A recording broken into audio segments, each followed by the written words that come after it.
Good morning students.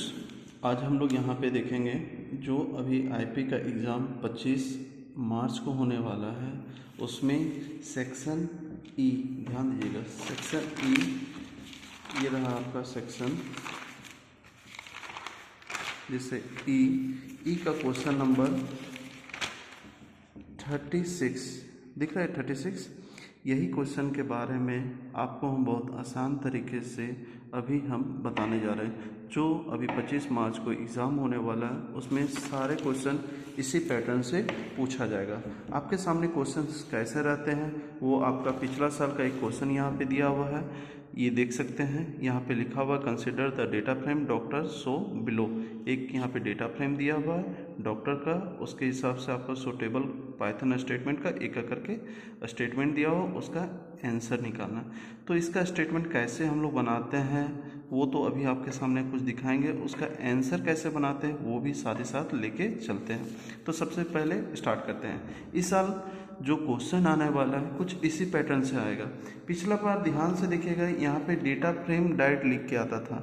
अब इसमें थोड़ा सा चेंजिंग किया है कि इसमें क्वेश्चन जो आ रहा है उसमें डेटा फ्रेम का शॉर्ट नाम देखिए, यहाँ पे आपके पास डेटा फ्रेम लिखा हुआ है ना, कंसिडर द डेटा फ्रेम, यहाँ लिखा हुआ है डीएफ, उसका शॉर्ट नाम, जहाँ डेटा फ्रेम लिखा हुआ उसका शॉर्ट नाम डीएफ यूज़ करके आपको इसका स्टेटमेंट का जो दिया हुआ है उसका आंसर निकालना है। ठीक है, तो यहाँ पे डेटा फ्रेम जो दिया हुआ उसमें पहला जो क्वेश्चन है पाइथन स्टेटमेंट का, print the last 3 row of the data frame DF. तो आपके पास यहाँ पे जो रो दिख रहा है उसका लास्ट 3 डेटा निकालना है। तो आपको पता है कि पहला अगर हमको निकालना है उसके लिए हम लोग हेड यूज़ करते हैं, और नीचे का अगर निकालना है तो उसके लिए हम लोग टेल का यूज़ करते हैं। तो यहाँ पे लास्ट पूछा है, लास्ट का मतलब क्या होता है, हेड या टेल।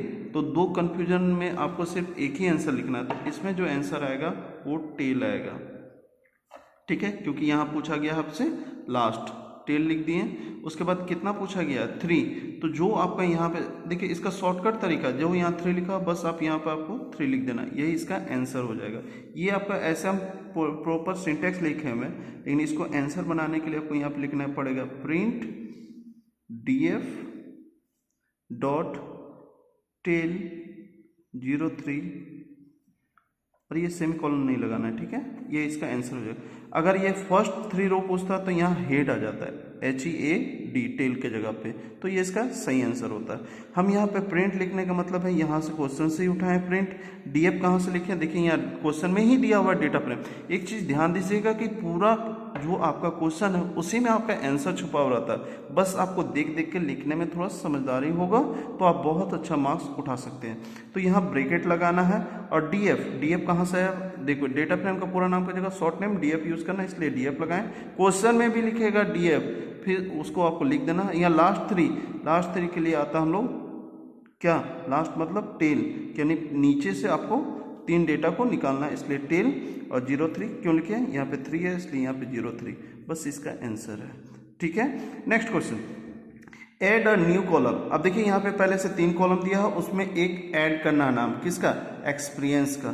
तो यहाँ पे नया कॉलम जब ऐड होगा उसके लिए मेरे पास आपका कॉलम नाम भी दिया हुआ है, उसका वैल्यू भी दिया हुआ है। तो इसका ये सिंटेक्स होता है। फिर हम बोलेंगे सर आप यहाँ पे डायरेक्ट सिंटेक्स में डीएफ लिखेंगे, डीएफ क्यों यूज़ किया जाता है, क्योंकि डेटा फ्रेम में ही के अंदर का यूज़ करना है, उसका शॉर्ट नाम क्या है, डीएफ है, तो आप यहाँ पे डीएफ लिखें। अब एक चीज़ और ध्यान दीजिए कि जितना भी डेटा स्टोर होता है वो लिस्ट फॉर्म में होता है। देखिए यहाँ लिस्ट फॉर्म में ऑलरेडी पहले क्वेश्चन दिया, बस इसको आप छाप देना, इधर इक्वल टू दे देना, उससे पहले डीएफ लिखने के बाद आपको लिस्ट का फॉर्मेट बनाना है, और ये जो एक्सपीरियंस लिखा बस उस क्वेश्चन को आपको यहाँ पे डाल देना।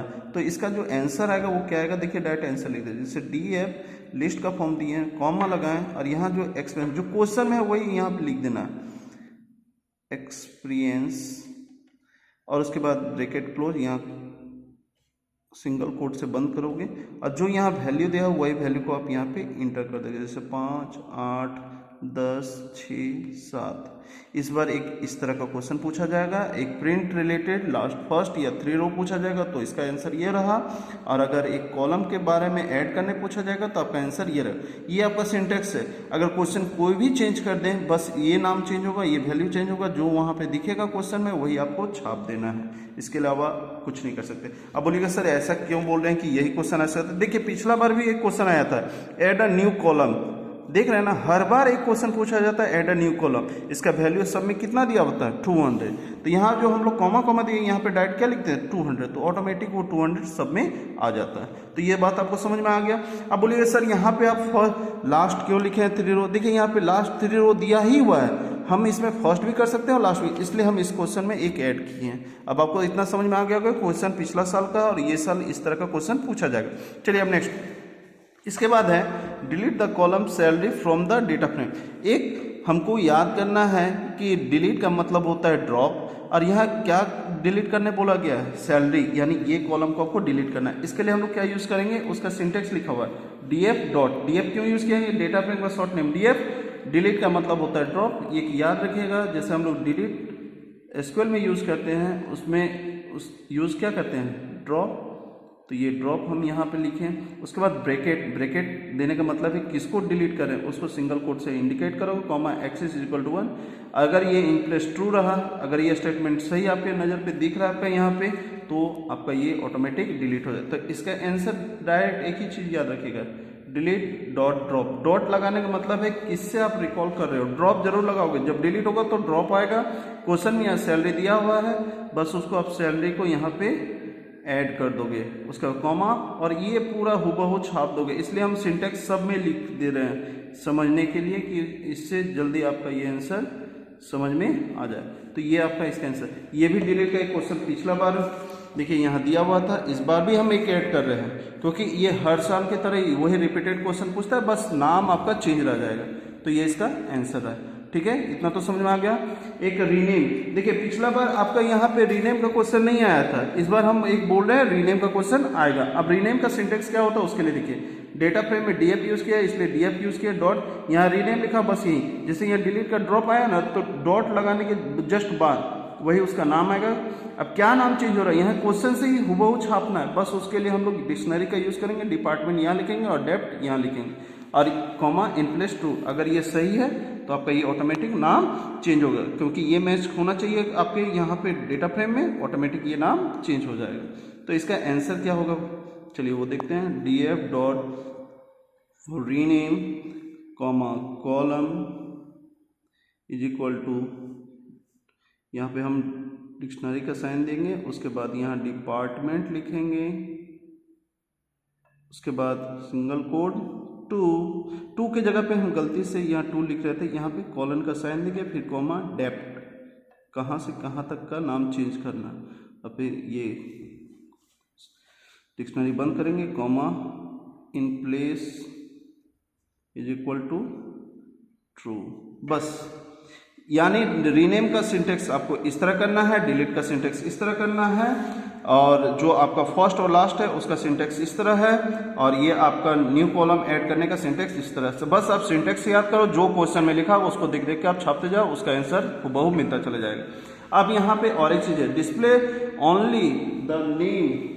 Only the name and salary columns from the data frame.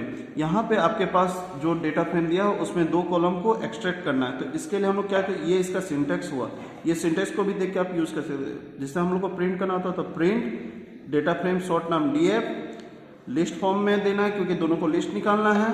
कितना है भाई, 2 कॉलम इसलिए 2 दिए, कॉमा सैलरी कॉमा नहीं सॉरी सिंगल कोड होगा यहाँ पे, और एक क्या निकालना है, एक सैलरी है और एक सॉरी यहाँ, अच्छा इधर उधर होगा कोई दिक्कत नहीं, इसको नाम आगे पीछे भी लिख सकते हैं, और नेम। इस तरह से आप क्लोज करोगे लिस्ट और ब्रैकेट। ये इस तरह से आपका 36 का नंबर जो है बोर्ड एग्जाम में आता है, वो आप 5 से 5 मार्क्स उठा सकते हैं। ज़्यादातर बच्चे यहीं पे गलत करते हैं। ठीक है, तो इतना आई होप कि आप लोगों को सबको समझ में आ गया होगा।